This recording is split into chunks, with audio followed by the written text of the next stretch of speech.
வாழ்வை வழங்க வந்தாய். தேவனே என் தெய்வீகமே, வார்த்தை உலகில் வந்தாய்.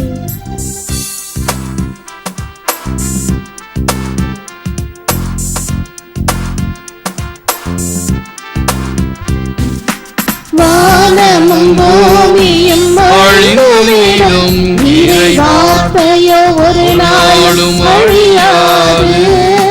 வானமும் பூமியும் அழிந்துவிடும், இறை வார்த்தையோ ஒரு நாளும் அழியாது. இயேசுவே தன்னை உயர்த்துவோன் தாழ்வடைவான், தன்னை தாழ்த்துவான் உயர்வடைவான் என்று சொன்னதால் நான் வந்தேன். நீர் வாழ்ந்ததால் அன்பை கண்டேன், அன்பாய் வாழ்ந்திருந்தேன். இயேசுவே என் ராஜனே, வாழ்வை வழங்க வந்தாய். தேவனே என் தெய்வீகமே, வார்த்தை உலகில் வந்தாய்.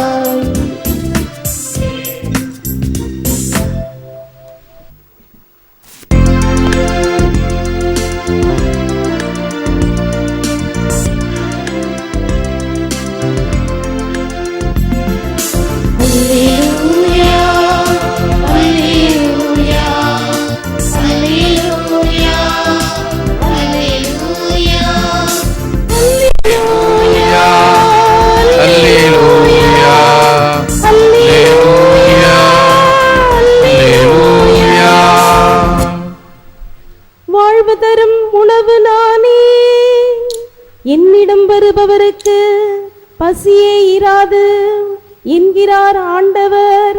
அல்லேலூயா, அல்லேலூயா. ஆண்டவர் உங்களோடு இருப்பாராக, உம் ஆன்மாவோடும் இருப்பாராக. புனித யோவான் எழுதிய நற்செய்தியிலிருந்து வாசகம். ஆண்டவரே, மக்கள் இயேசுவிடம், நாங்கள் கண்டு உம்மை நம்பும் வகையில் நீர் என்ன அரும் அடையாளம் காட்டுகிறீர்? அதற்காக என்ன அரும் செயல் செய்கிறீர்? எங்கள் முன்னோர் பாலை நிலத்தில் மன்னாவை உண்டனரே, அவர்கள் உண்பதற்கு வானிலிருந்து உணவு அருளினார் என்று மறைநூலிலும் எழுதப்பட்டுள்ளது அல்லவா என்றனர். இயேசு அவர்களிடம், உறுதியாக உங்களுக்கு சொல்கிறேன், வானிலிருந்து உங்களுக்கு உணவு அருளியவர் மோசே அல்ல, வானிலிருந்து உங்களுக்கு உண்மையான உணவு அருள்பவர் என் தந்தையே. கடவுள் தரும் உணவு வானிலிருந்து இறங்கி வந்து உலகுக்கு வாழ்வு அளிக்கிறது என்றார். அவர்கள், ஐயா, இவ்வுணவை எங்களுக்கு எப்போதும் தாரும் என்று கேட்டுக்கொண்டார்கள்.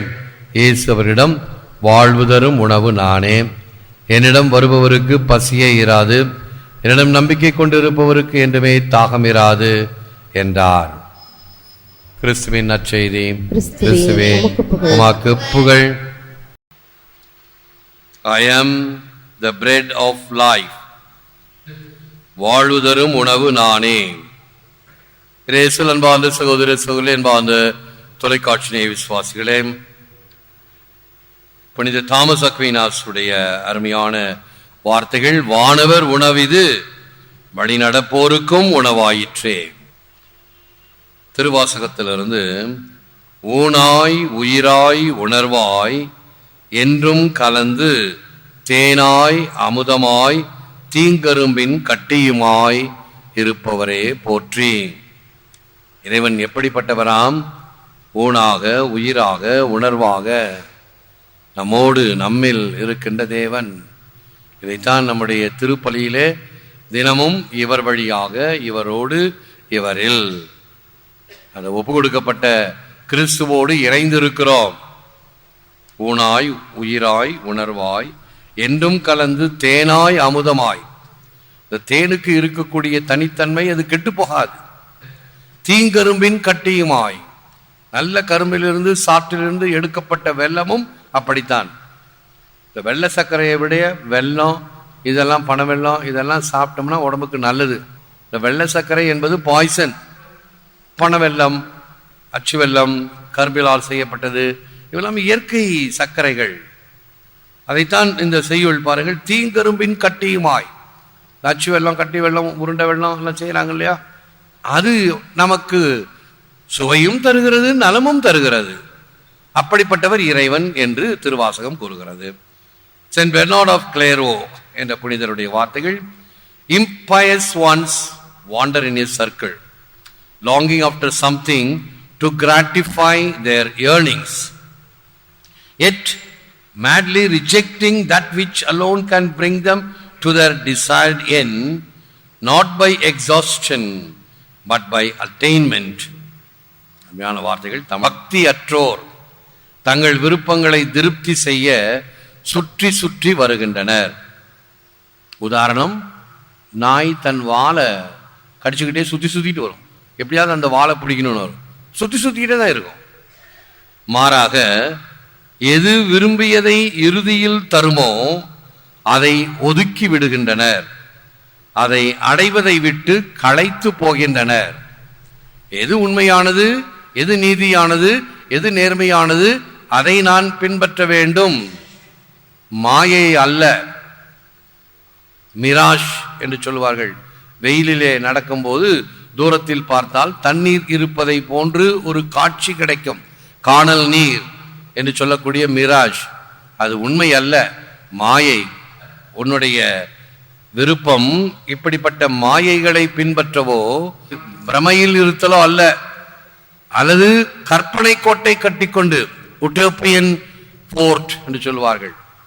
நான் இப்படி இருந்தால் இப்படி இருப்பேன் என்று கற்பனையில் கோட்டை கட்டிக்கொண்டு இருப்பதோ அல்ல. அதை அடைவதை விட்டு களைத்து போகின்றனர். எது நேர்மையானதோ நீதியானதோ அது கடினம், அடைவது சுலபம் அல்ல.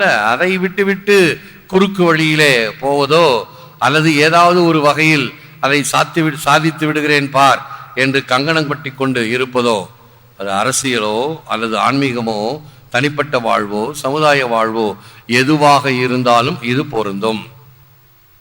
எது தேவையோ அதை நாம் பெறுவதற்கு முயற்சிக்க வேண்டும். நம்முடைய சித்தத்தை வளைக்க வேண்டும். நான் அதான் அடிக்கடி சொல்வேன். நம்முடைய முன்னாள் போப்பாண்டவர் தன்னுடைய இறுதி காலத்திலே 2000 ஆண்டு புனித தலத்துக்கு சென்றார். பெத்லஹேமுக்கு போக வேண்டும் என்றால் அந்த பெத்லஹேம் பேராலயம் பசிலிக்கா, அதனுடைய கோபுரத்துக்கு அடியிலே தான் அந்த இயேசு பிறந்த இடம் இருக்கிறது. அது ஒரு சுரங்கத்தை போல வைத்திருப்பார்கள். அதனுடைய வாயில் மிக மிக குறுகியது, உயரமும் குறைவு. அந்த குறைவான உயரத்திலே குறுகிய வாயிலே இவர் வயதானவர், பார்க்கின்சன்ஸ் நோய் அவரை தாக்கி உடம்பு நடுக்கி கொண்டு இருக்கிறது. அத்தனை கஷ்டத்திலும் அவர் குனிந்து தன்னுடைய உடலை ஒருக்கி இயேசுவினுடைய அந்த தரிசன இடத்தை பார்க்க சென்றார்.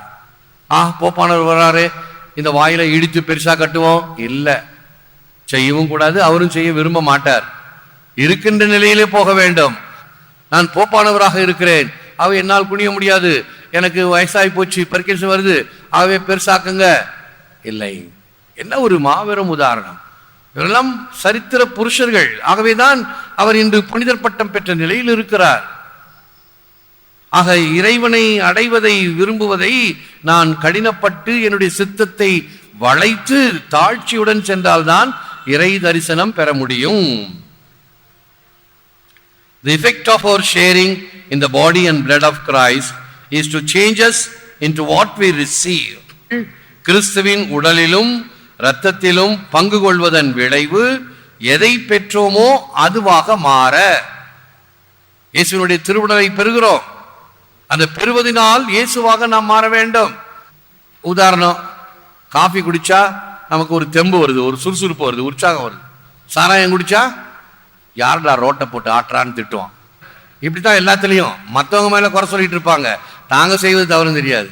இவருக்கு மதிமயங்கி போய் இவரு இங்கேயும் ரோட்டை அளந்துக்கிட்டு போறாரு, அவர் திட்டுவார், எவனோ ரோட்டை பிடிச்சி ஆட்டுறான், என் நடையெல்லாம் கோணுது. எதை சாப்பிடுகிறோமோ அதனுடைய விளைவு. One bread that provides the medicine of immortality, the antidote for death, the food that makes us live forever in Christ, heals the body and soul, strengthens for our journey heavenward.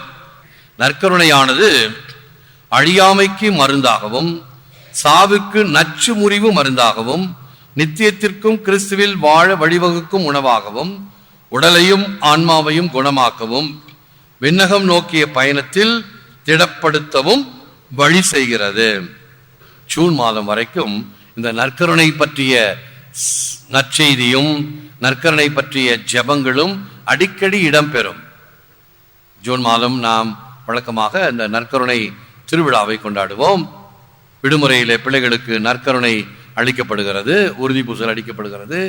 இவைகள் எல்லாம் இந்த May June மாதத்தில் அடிக்கடி நம்முடைய சிந்தனைக்கு கொடுக்கப்படுவது இந்த நற்கருணை, இறை பிரசன்னம். அதை இன்னும் அதிகமாக தெரிந்து கொள்ள, புரிந்து கொள்ள இன்று சொல்லப்படுகின்ற வார்த்தைகள், இது தாமஸ் அக்வினாஸ் வார்த்தைகள்லாம் சொன்னேன், அதெல்லாம் தேடி கிடைக்க வேண்டிய வார்த்தைகள். சென்ட் இக்னேஷியஸ் ஆஃப் ஆன்டியோக், அந்தியோக் இக்ஞாசியார் எவ்வளவு அருமையாக இந்த நற்கருணை பற்றி சொல்லுகிறார். இவையெல்லாம் சாதாரண வார்த்தைகள் அல்ல, ஏனோ தானோ வந்தோம் ஏதோ சொன்னோம் அப்படின்னு அல்ல. இவர்கள் எல்லாம் ஆழ்ந்து சிந்தித்து திருச்சபை தன் மக்களுக்கு கொடுக்கின்ற அழியாத முத்துக்கள். அதை பெற்று அதன் வழியாக நாம் வார்த்தைகளை இப்பொழுது பெறுகிறோம். The breaking of the word, அப்பமானது உடைத்து கொடுக்கப்படுகிறது. அதில் பங்கேற்கிற நாம் கிறிஸ்துவை பெற்றவர்களாகிறோம். அப்படி கிறிஸ்துவர்களை பெற்றவர்களானால் எப்படி இருக்க வேண்டும் என்பதை சிந்தித்து பார்க்க வேண்டும். ஜெபம், முழந்தால் இருப்போம். Lord Jesus Christ, you are the bread of life. You alone can satisfy the hunger in my heart. May I always find in you the true bread from heaven, the source of life and nourishment I need to sustain me on my journey to the promised land of heaven. ஆண்டவராகிய இயேசுவே, நீரே வாழ்வுதரும் உணவு.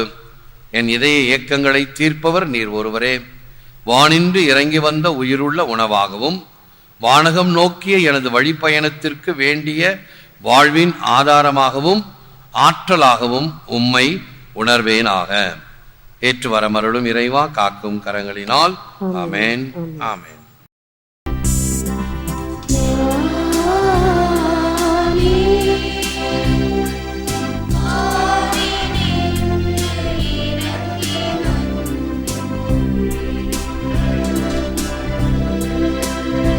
இதை யாராவது உண்டால் அவர் என்றுமே வாழ்வார், அவர் என்றுமே வாழ்வார். நானே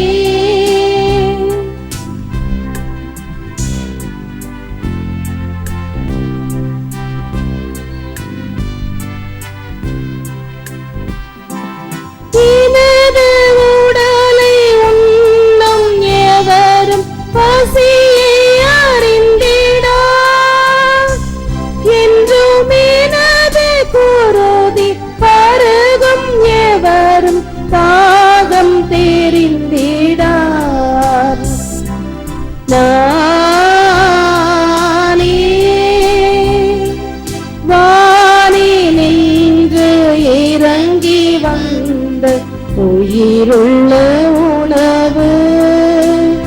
இதை யாராவது உண்டால் அவர் என்றுமே வாழ்வார், அவர் என்றுமே வாழ்வார்.